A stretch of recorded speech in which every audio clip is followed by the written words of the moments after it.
Ayo, kalian sudah cuci tangan belum? Kalau belum, cuci tangan dulu ya, agar kuman dan bakteri tidak masuk ke tubuh kalian. Sehat sekarang bukan hanya untuk kalian, tapi juga demi orang-orang di sekitar kalian. Oke, kalau sudah, kita lanjut videonya. Assalamualaikum warahmatullahi wabarakatuh.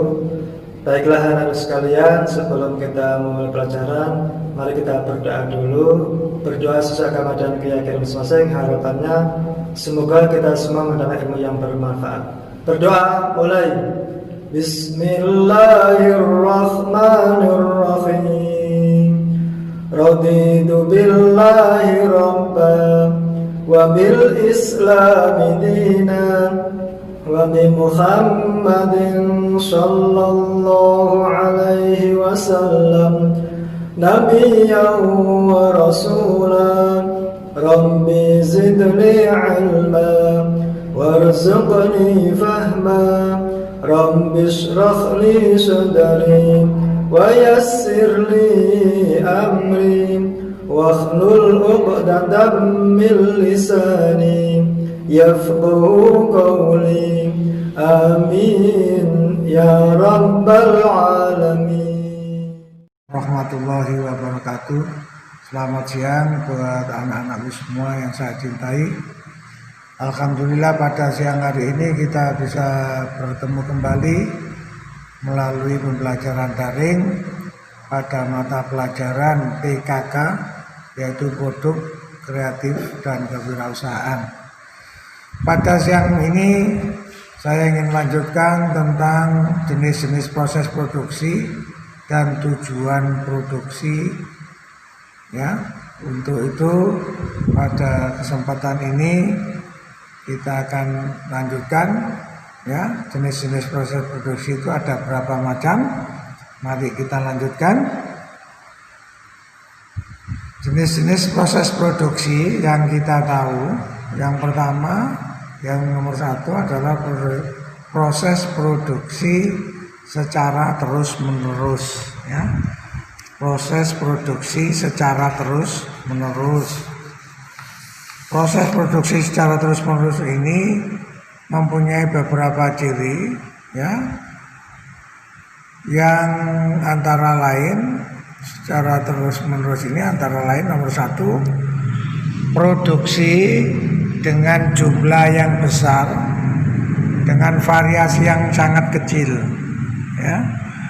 Kemudian yang kedua, cirinya adalah penyusunan peralatan atas dasar urutan pekerjaan dari bahan mentah menjadi produk akhir. Yang ketiga, cirinya adalah adanya mesin-mesin yang bersifat khusus untuk menghasilkan produk-produk tertentu. Kemudian ciri yang keempat, pengaruh operator sangat kecil. Kemudian ciri yang kelima, tidak membutuhkan banyak karyawan.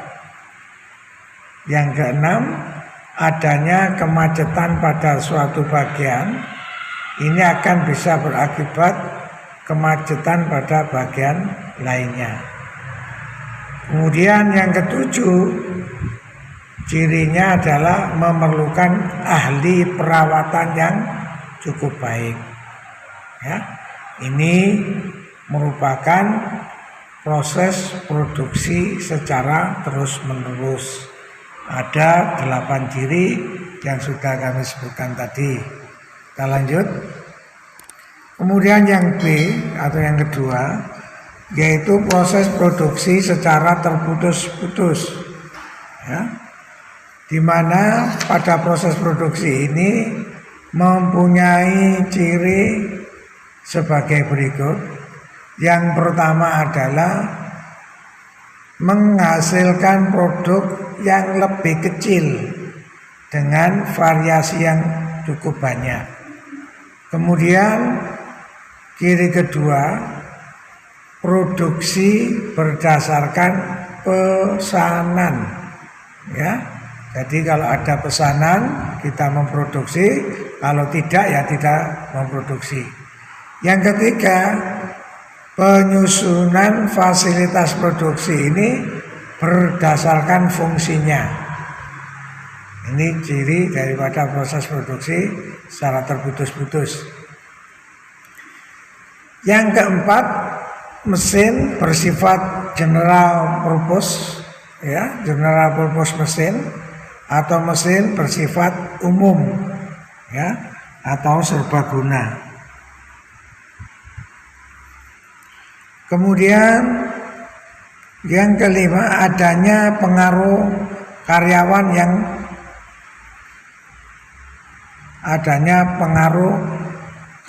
yang besar, ya.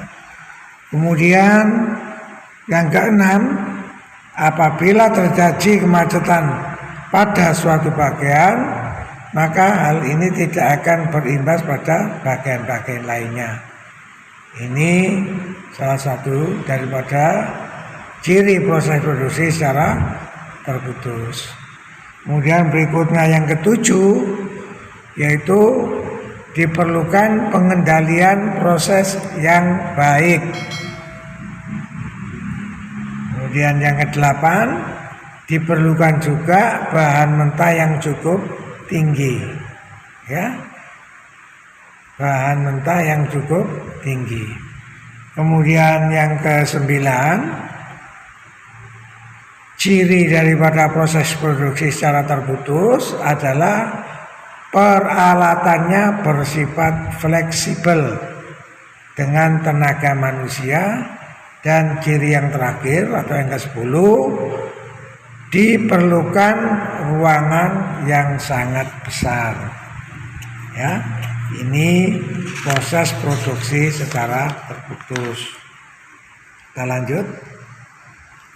Yang kedua, tujuan proses produksi.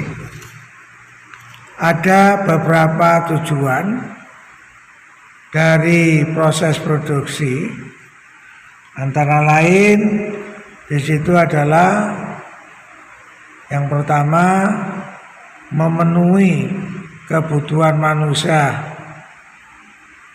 Maksudnya kebutuhan yang beragam dari setiap manusia mengharuskan tersedianya beraneka ragam jenis barang serta jasa yang harus dipenuhi dalam kegiatan produksi. Kemudian tujuan proses produksi yang kedua,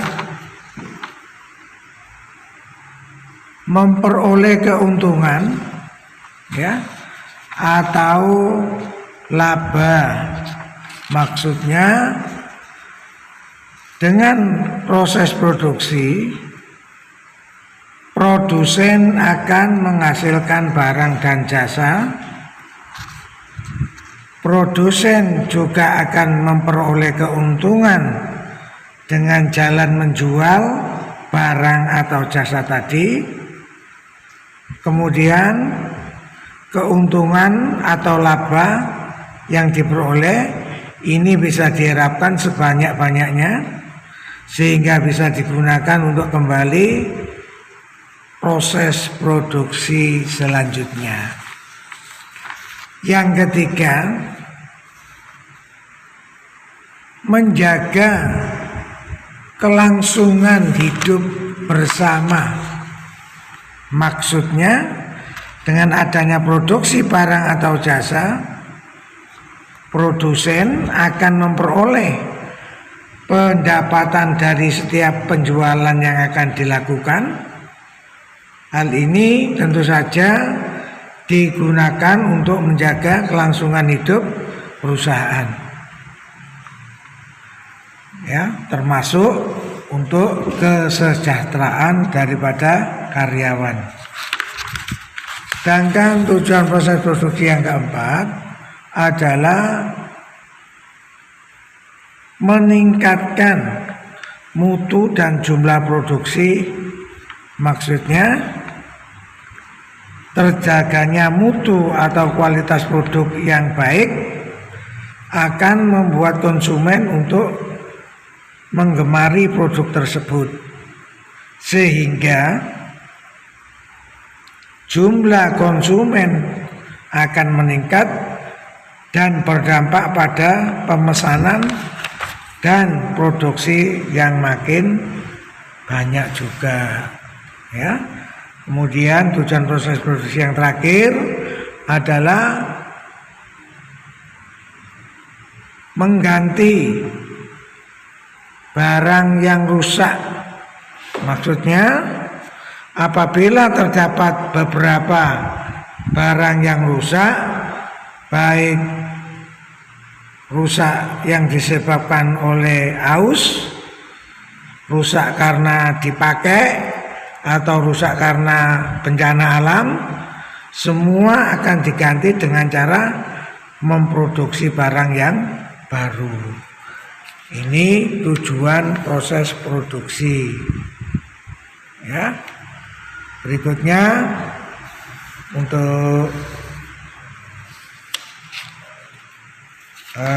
kalian saya beri tugas, ya, silakan Anda kerjakan di rumah. Kalian boleh memperbanyak pengetahuan ini lewat Google ataupun lewat buku ataupun lewat media yang lainnya. Pertanyaan saya yang pertama, jelaskan pengertian dari proses produksi yang dilakukan secara terus-menerus, ya. Kemudian proses produksi yang dilakukan secara terputus. Yang kedua, masing-masing hal di atas beri contoh jenis perusahaannya apa. Poin ketiga, dari tujuan adalah peningkatan mutu dan jumlah produksi. Untuk itu dibutuhkan kreativitas dan inovasi dalam produksi. Jelaskan pendapat kalian. Yang terakhir, jawaban saya tunggu sampai sore nanti, ya. Bisa kalian alamatkan di WA saya. Saya kira untuk pembelajaran daring pada kesempatan siang hari ini itu yang bisa kami sampaikan. Dan kurang lebihnya saya minta maaf. Sekali lagi saya ucapkan terima kasih atas perhatiannya. Jangan lupa tetap semangat, ya, belajar terus, ya, sampai nanti, ya, sampai kapanpun, ya. Ingat, ada beberapa perkataan, belajarlah seperti air yang selalu menetes ke batu, dan pasti batu itu akan berlubang, gitu ya maksudnya. Jadi setumpul-tumpulnya otak kita, jika tiap hari selalu digunakan membaca dan belajar dari alam, pasti orang itu cerdas dan bijak dalam menghadapi persoalan. Terima kasih atas perhatiannya. Saya ucapkan akhiran billahi taufiq wal hidayah. Wassalamualaikum warahmatullahi wabarakatuh. Salam olahraga, salam sehat. Jangan lupa memakai masker setiap kali berkegiatan di luar rumah. Dan gunakan masker untuk menutupi hidung dan mulut kalian. Contohnya seperti ini. Oke guys. Bagaimana dengan pembelajaran hari ini? Sukses selalu, tetap semangat. Jangan lupa jaga kesehatan, pakai masker, selalu cuci tangan, dan jangan lupa jangan keluyuran kemana-mana. Tetap di rumah saja, bantu orang tua. Jangan lupa ibadah.